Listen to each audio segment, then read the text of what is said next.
Bonjour, c'est Sandra. Bienvenue sur cette nouvelle vidéo. Aujourd'hui, je vais vous présenter un petit oracle espagnol. Donc, c'est l'Oráculo de la Naturaleza de Marta del Puerto. C'est un oracle indépendant.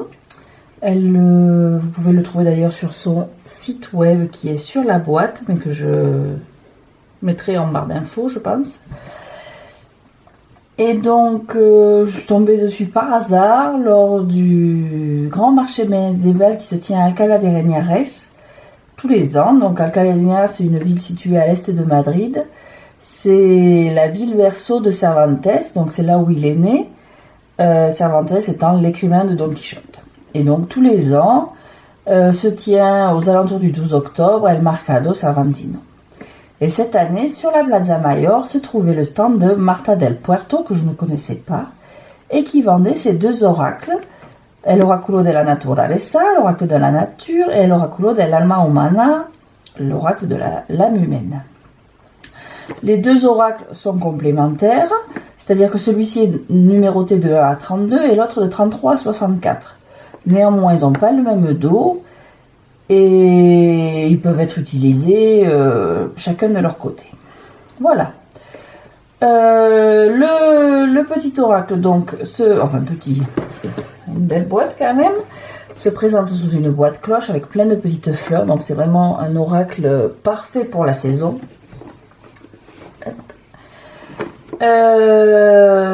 Donc il est tout en couleur. C'est un oracle super coloré.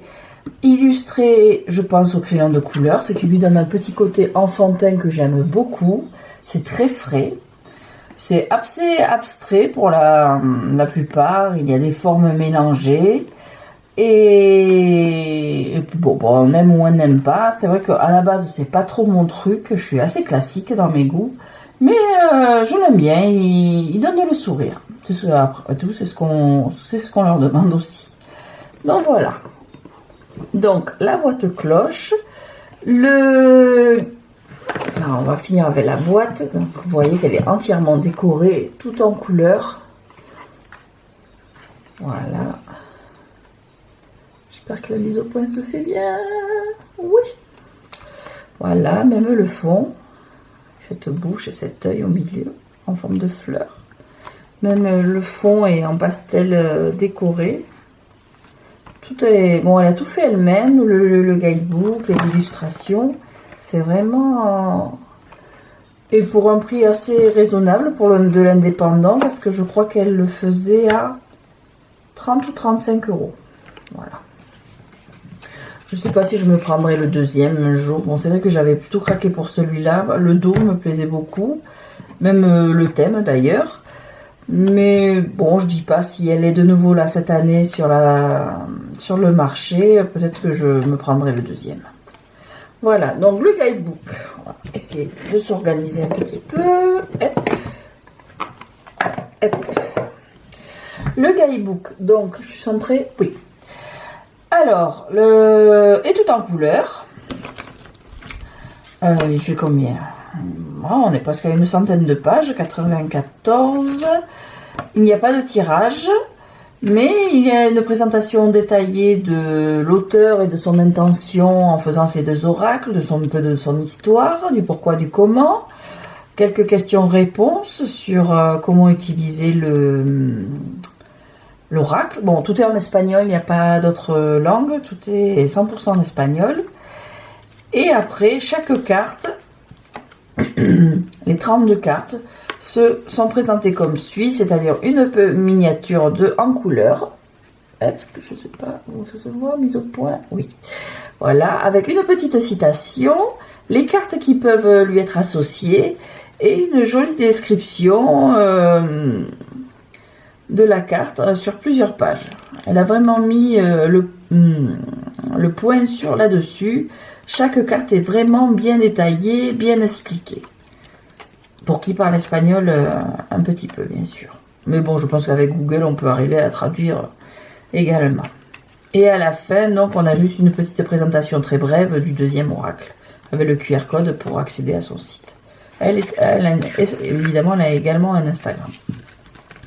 Donc voilà, donc le guidebook est assez complet. Bon, des les tirages, on peut en trouver ailleurs, mais c'est vrai que c'est toujours intéressant d'avoir la vision de l'artiste, le pourquoi cette illustration est comme ceci, bien que les images peuvent suffire, on peut marcher à l'intuition, on peut essayer d'avoir nos propres interprétations. Voilà. Alors, les cartes. Donc, elles se présentent comme ceci. La taille par rapport à mon tarot, Lo Scarabeo. Voilà. Elles sont un peu plus larges, mais à peine plus hautes. Donc, elles sont plus petites que ce qu'on fait en général chez les oracles. Voilà. Elles sont souples. Assez fines et souples. Donc, bon, elle doit être faite pour le brassage poker. Bon, je pense qu'il ne faut pas y aller non plus trop violemment, mais bon, je fais pas souvent le brassage poker parce que j'ai peur d'abîmer mes cartes. Je suis un vrai maniaque là-dessus. Mais non, elles sont de bonne qualité. Un peu, c'est pas un peu brillante, mais c'est pas non plus. Voilà. Donc le dos, comme j'ai dit, c'est le même que ce qu'il y a sur la boîte. Donc très printanier. J'essaie de me recentrer. Voilà. Donc très printanier, très coloré, arc-en-ciel, fleurs, petit escargot, coccinelle, une petite tortue ici, des espèces de volutes, c'est un papillon. Bon, il y a un œil là, c'est une bouche. Alors oui, les cartes présentent souvent des organes humains mélangés aux illustrations de la nature en fait. Donc voilà, alors on va commencer. Les cartes. Donc la première, l'épiphanie. Alors, vraiment, on est dans la célébration. Les miroirs en deux. Alors, certaines cartes ont des petites phrases comme ça en espagnol, mais pas toutes. Donc là, on est sur être sûr de soi, avoir confiance en soi, être soi-même, pratiquer l'autodérision. Le point aveugle. Comment ça serait plutôt si je me souviens bien, celui-là ça serait plutôt ouvrir les yeux, ouvrir son esprit, ne pas avoir les œillères, justement, éviter ce point aveugle, ne pas se replier sur soi-même et au contraire s'ouvrir au reste du monde. Alors le feu, très joli avec ces créatures qui s'enlacent au milieu. Les ténèbres. Bon là, on arrive à interpréter, on sait à peu près le message que veut nous faire passer la carte. Même sans le book. Le printemps, donc comme je disais là.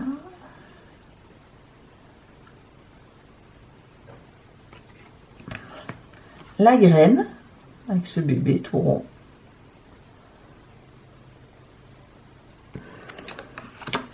Le vol, j'aime beaucoup, on retrouve les traits de crayon à certains endroits. Alors souvent là, c'est tout le temps le même petit personnage, j'ai l'impression, la même jeune fille. Je dois admettre que je ne l'ai pas beaucoup utilisé jusqu'à présent. C'est plutôt un jeu pour maintenant. J'utilise mes jeux assez indépendamment en fonction de l'humeur, mais c'est vrai que celui-là, je visualise printemps, associé au printemps. Donc les cataractes. Le cycle, alors cette carte peut s'utiliser à l'envers ou à l'endroit.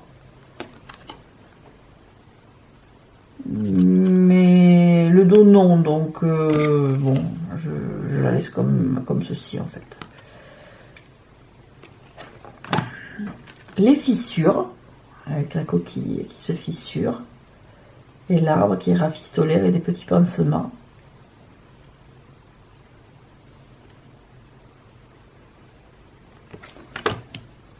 Le jonc, oula, ça y est, je repars. Voilà. Les métamorphoses avec un papillon, représentation traditionnelle. poumons. La pluie.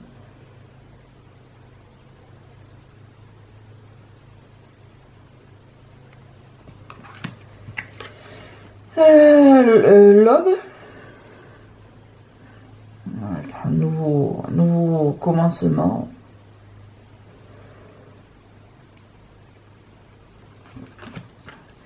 L'étoile du soleil. On retrouve cet œil, là au milieu.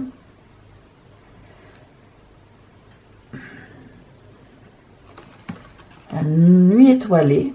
Là, on retrouve la référence à la nuit étoilée de Van Gogh, tableau que j'aime beaucoup. Là, en version TARDIS, pour ceux qui ont la référence Doctor Who, dans mon salon.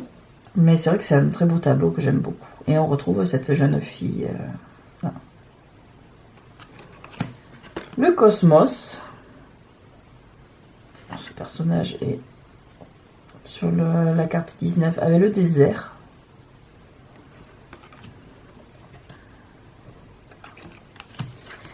Les formes de l'eau.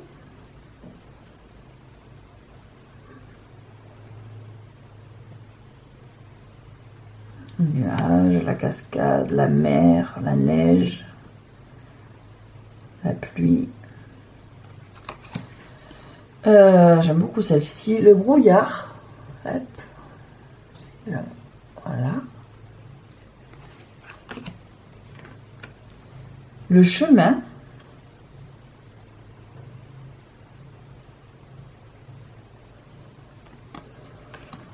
La goutte d'eau que j'aime beaucoup.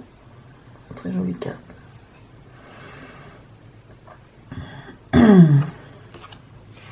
La montagne, un peu particulière celle-là, parce qu'on a un homme avec les pieds enracinés, cerveau énorme avec cette aigle. Mise au point, éviter de se faire sur ma main et plutôt sur la carte. Le sommet. Donc avec cette petite phrase, si tu avais le pouvoir dans tes mains de faire quelque chose pour changer le monde, qu'est-ce que tu ferais? Donc c'est une carte qui interpelle en 25. La reine de la jungle qui s'en va, qui s'éloigne des couteaux, des ciseaux, peut-être des mauvaises langues aussi. Voilà.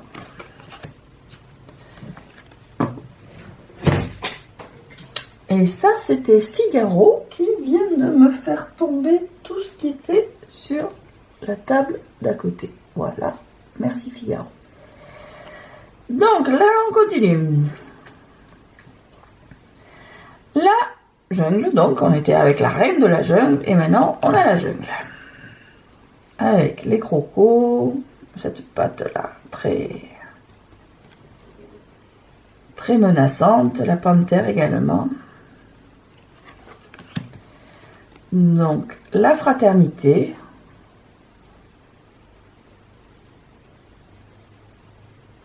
Enracinée avec les fleurs partout. Stop, s'arrêter.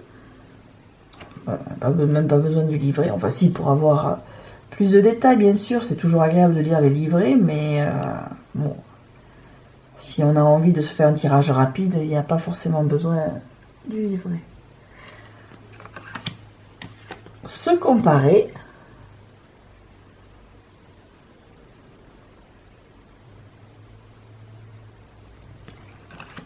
Les costumes.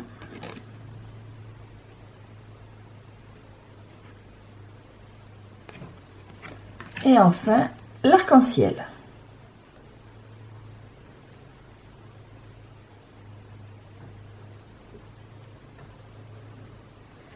Voilà.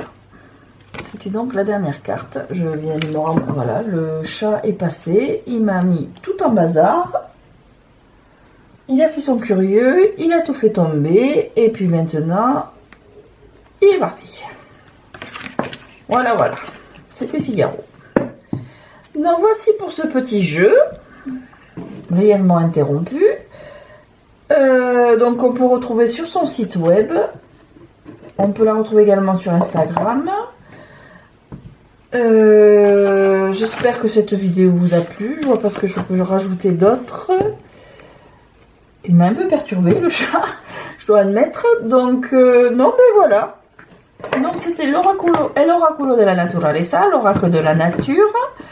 Carte pleine de sagesse pour se découvrir. Et puis je vous remercie d'avoir regardé cette vidéo et je vous souhaite une très bonne journée et vous dis à bientôt. Et maintenant je vais ranger ce petit bazar. Merci.